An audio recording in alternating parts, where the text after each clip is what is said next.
नमस्कार, मैं हूँ हेमंत चढ़ार और आप देख रहे हैं मध्य प्रदेश का number 1 news channel the Bahujan news Damoh MP. चलिए अब देखते हैं दमोह और मध्य प्रदेश की सभी मुख्य खबरें फटाफट अंदाज में।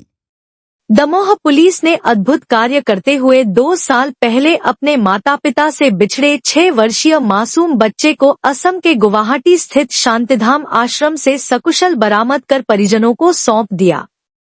जुलाई 2024 में विजय चक्रवर्ती ने पत्नी और बेटे के लापता होने की शिकायत दर्ज कराई थी। पत्नी तो कुछ महीनों बाद मिल गई, लेकिन मानसिक स्थिति बिगड़ने से वह बेटे के बारे में कुछ नहीं बता सकी। इलाज के बाद उसने बताया कि बेटा गुवाहाटी के एक आश्रम में है। दिसंबर 2024 में जब परिजन बच्चे को लेने गए तो आश्रम की अध्यक्ष प्रेमलता सैकिया ने बच्चा देने से मना कर दिया। इसके बाद दमोह पुलिस ने 3 अप्रैल को गुवाहाटी पहुंचकर स्थानीय पुलिस और बाल कल्याण समिति की मदद से बच्चा बरामद किया। प्रेमलता ने बच्चे का नाम बदलकर स्कूल में दाखिला करा दिया था। पुलिस ने आरोपी अध्यक्ष और उसके बेटे के खिलाफ अपहरण व शासकीय कार्य में बाधा समेत कई धाराओं में केस दर्ज किया है। बच्चे को खोजने में इंदौर की एक संस्था की भी अहम भूमिका रही। एसपी श्रुत कीर्ति सोमवंशी ने मासूम को बुधवार को उसके माता पिता को सौंपा। जबलपुर, बर्खास्त बिशप पी सिंह की मुश्किलें और बढ़ गई हैं। आर्थिक अपराध अन्वेषण ब्यूरो (ईओडब्ल्यू) ने उनके खिलाफ एक और मामला दर्ज किया है। यह मामला कटनी जिले में स्थित एनडीटीए संस्था के बारसेले स्कूल की जमीन के अधिग्रहण से जुड़े मुआवजे की राशि में गबन से संबंधित है। जानकारी के अनुसार रेलवे द्वारा अधिग्रहित की गई स्कूल की जमीन के बदले में 2.5 करोड़ रुपए मुआवजे के रूप में दिए गए थे। ईओडब्ल्यू की जांच में सामने आया है कि बिशप पी सिंह ने इस राशि को संस्था के खातों में जमा करने की बजाय धोखाधड़ी कर अपने निजी खातों में ट्रांसफर करवा लिया। इस फर्जीवाड़े में नागपुर स्थित एनडीटीए संस्था के चेयरमैन पॉल दुपारे की भी संलिप्तता पाई गई है। दोनों पर संस्था के फर्जी अधिकार पत्र बनाने और करोड़ों की राशि के गबन का गंभीर आरोप है। इससे पहले भी बिशप पी सिंह पर भ्रष्टाचार, गबन और धार्मिक संस्थाओं के दुरुपयोग के कई मामले दर्ज हो चुके हैं। ईओडब्ल्यू अब इस नए मामले में भी व्यापक जांच कर रही है और जल्द ही आरोपियों के खिलाफ कठोर कार्रवाई की तैयारी में है।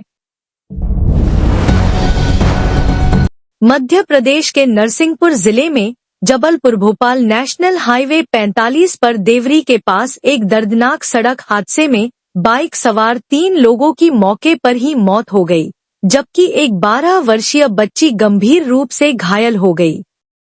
यह भीषण हादसा बीती रात हुआ, जब एक तेज रफ्तार अज्ञात वाहन ने ब्रिज पर बाइक सवारों को जोरदार टक्कर मार दी। हादसा इतना भयानक था कि बाइक सवार केशव धानक 30, प्रभु धानक 50 और 5 वर्षीय मोहित धानक की मौके पर ही मौत हो गई। सभी मृतक रायसेन जिले के उद्यपुरा थाना क्षेत्र के ग्राम बूढ़ा के निवासी थे। मृतकों की गोद में बैठी संध्या नामक 12 वर्षीय बच्ची चमत्कारी रूप से जीवित बच गई, लेकिन उसकी हालत गंभीर बताई जा रही है। घटना की सूचना मिलते ही सुआतला थाना पुलिस मौके पर पहुंची और घायल बच्ची को त्वरित इलाज के लिए करेली के शासकीय अस्पताल पहुंचाया।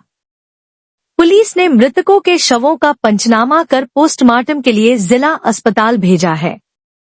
फिलहाल अज्ञात वाहन की तलाश जारी है और मामले की जांच की जा रही है। आज प्रातः दमोह में जैन धर्म के 24वें तीर्थंकर भगवान महावीर स्वामी जी के पावन जन कल्याणक महोत्सव के अवसर पर श्री जी की भव्य शोभायात्रा निकाली गई। यह शोभायात्रा घंटाघर से प्रारंभ हुई और पूरे शहर में श्रद्धा और भक्ति का माहौल बना रही। इस आयोजन में भाजपा जिला अध्यक्ष श्याम शिवहरे जी ने भी सम्मिलित होकर धर्मलाभ अर्जित किया। शोभायात्रा में श्रद्धालुओं ने भगवान महावीर के आदर्शों और शिक्षाओं को याद करते हुए अहिंसा, सत्य और अपरिग्रह के संदेश को फैलाने का संकल्प लिया। यह आयोजन जैन समाज के लिए एक महत्वपूर्ण धार्मिक और सांस्कृतिक अवसर है, जो भगवान महावीर के जीवन और उनके उपदेशों को सम्मानित करता है।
प्रधानमंत्री नरेंद्र मोदी ने ज्ञान भारतम मिशन की घोषणा की, जिसका उद्देश्य प्राचीन धरोहरों को डिजिटल रूप में संरक्षित करना है।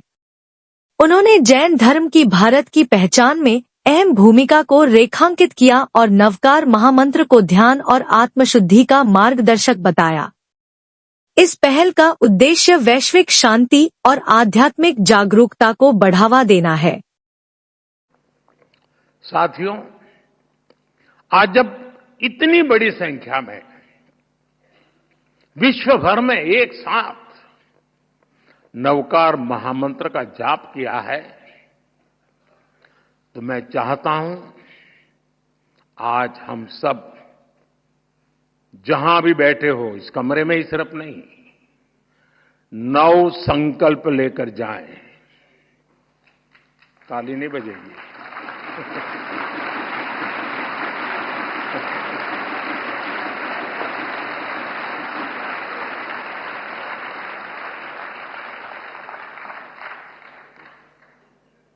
क्योंकि आपको लगा कि मुसीबत आ रही है।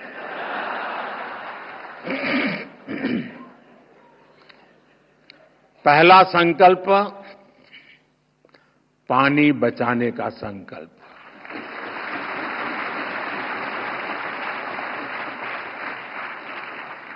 आप में से बहुत सारे साथी महुड़ी यात्रा करने गए होंगे।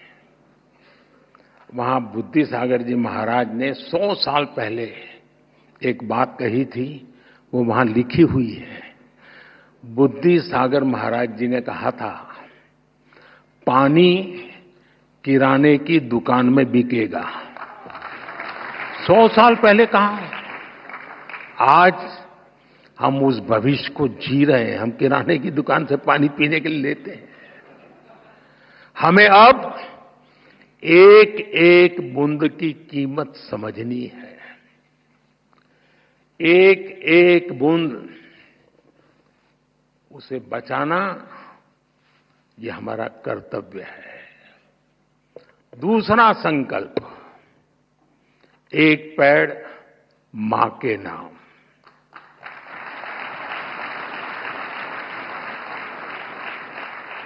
पिछले कुछ महीनों में देश में 100 करोड़ से ज्यादा पेड़ लगे हैं।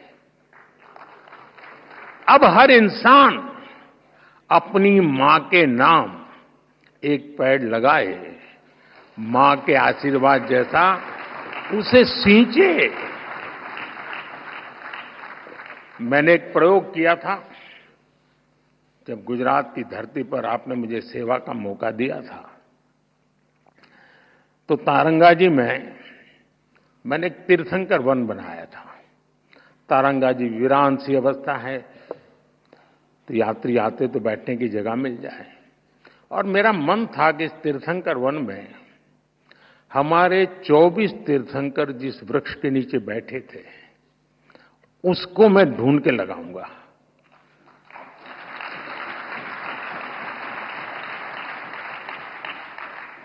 मेरे प्रयासों में कोई कमी नहीं थी, लेकिन दुर्भाग्य से मैं सिर्फ 16 वृक्ष इकट्ठे कर पाया था।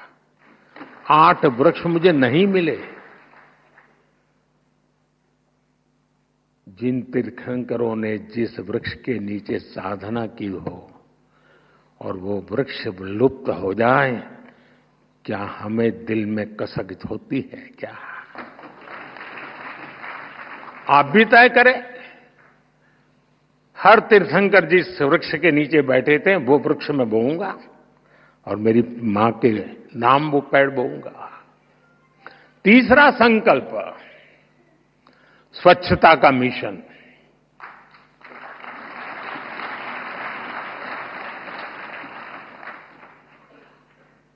स्वच्छता में भी सूक्ष्म अहिंसा है, हिंसा से मुक्ति है। हमारी हर गली, हर मोहल्ला, हर शहर स्वच्छ होना चाहिए। हर व्यक्ति को उसमें योगदान करना चाहिए। नहीं करोगे?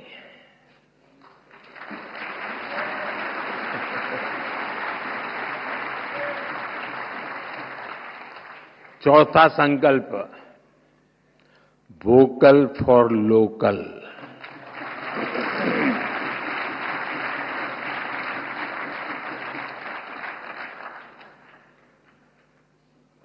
एक काम करिए, खास करके मेरे युवा नौजवान दोस्त बेटियां, अपने घर में सुबह उठने से लेकर के रात को सोने तक जो चीजें उपयोग करते होंगे, ब्रश, कंघी, जो भी, जरा लिस्ट बनाइए कितनी चीजें विदेशी हैं।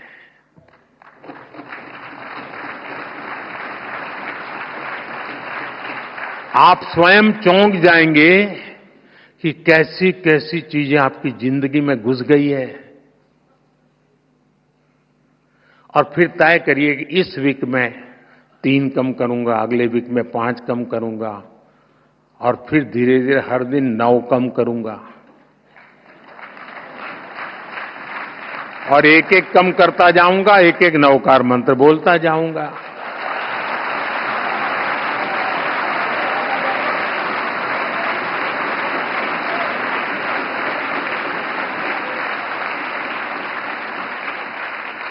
साथियों, जब मैं वोकल फॉर लोकल कहता हूं, जो सामान बना है भारत में,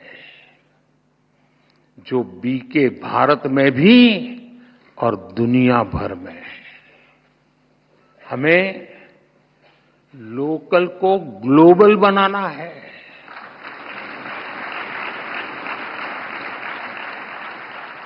जिस सामान को बनाने में किसी भारतीय के पसीने की खुशबू हो, जिस सामान में भारत की मिट्टी की महक हो, हमें उसे खरीदना है और दूसरों को भी प्रेरित करना है।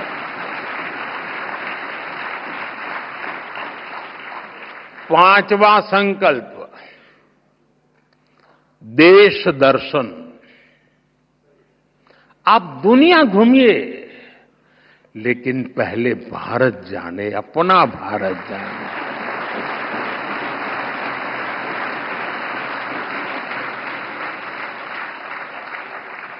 हमारा हर राज्य, हर संस्कृति, हर कोना, हर परंपरा अद्भुत है, अनमोल है।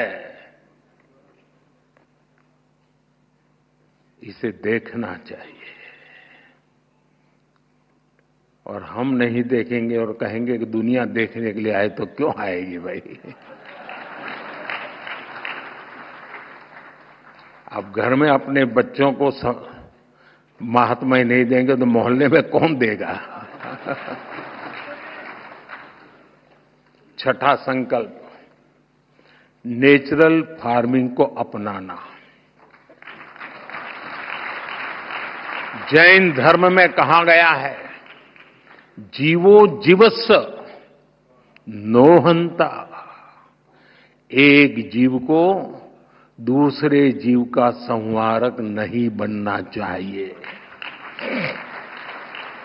हमें धरती मां को केमिकल से मुक्त करना है, किसानों के साथ खड़ा होना है, प्राकृतिक खेती के मंत्र को गांव-गांव लेकर जाना है।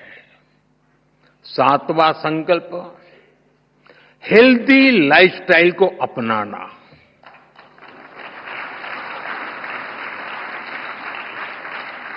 खान पान में भारतीय परंपरा की वापसी होनी चाहिए। मिलेट्स, श्री अन्न ज्यादा से ज्यादा थालियों में हो और खाने में तेल 10% कम हो ताकि मोटापा दूर रहे।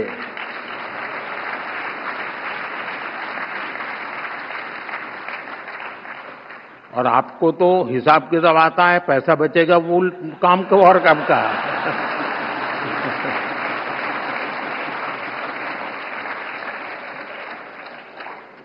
साथियों, जैन परंपरा कहती है, तपेणम तनु मनस होई। तप और संयम से शरीर स्वस्थ और मन शांत होता है। और इसका एक बड़ा माध्यम है योग और खेलकूद। इसलिए 8वां संकल्प है योग और खेल को जीवन में स्थान देना।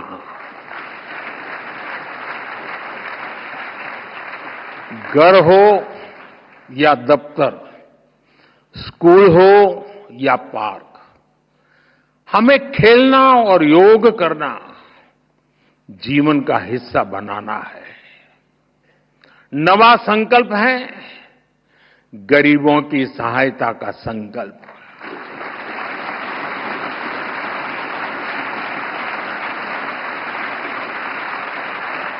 किसी का हाथ थामना, किसी की थाली भरना, यही असली सेवा है।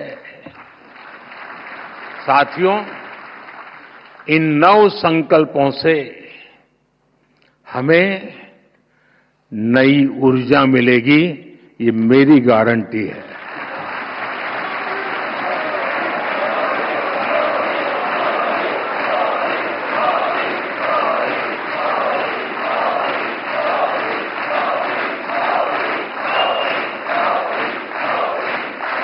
हमारी नई पीढ़ी को नई दिशा मिलेगी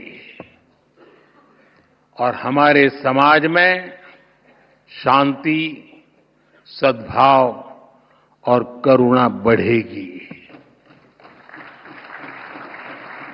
और एक बात मैं जरूर कहूंगा, इन 9 संकल्पों में से एक भी मैंने मेरे भले के लिए किया है तो मत करना।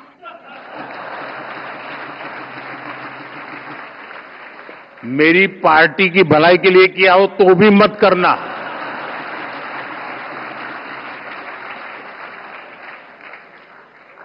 अब तो आपको कोई बंधन नहीं होना चाहिए। और सारे महाराज साहब भी मुझे सुन रहे हैं, मैं उनसे प्रार्थना करता हूं कि मेरी ये बात आपके मुंह से निकलेगी तो ताकत बढ़ जाएगी। Subscribe the Bahujan News and like this video.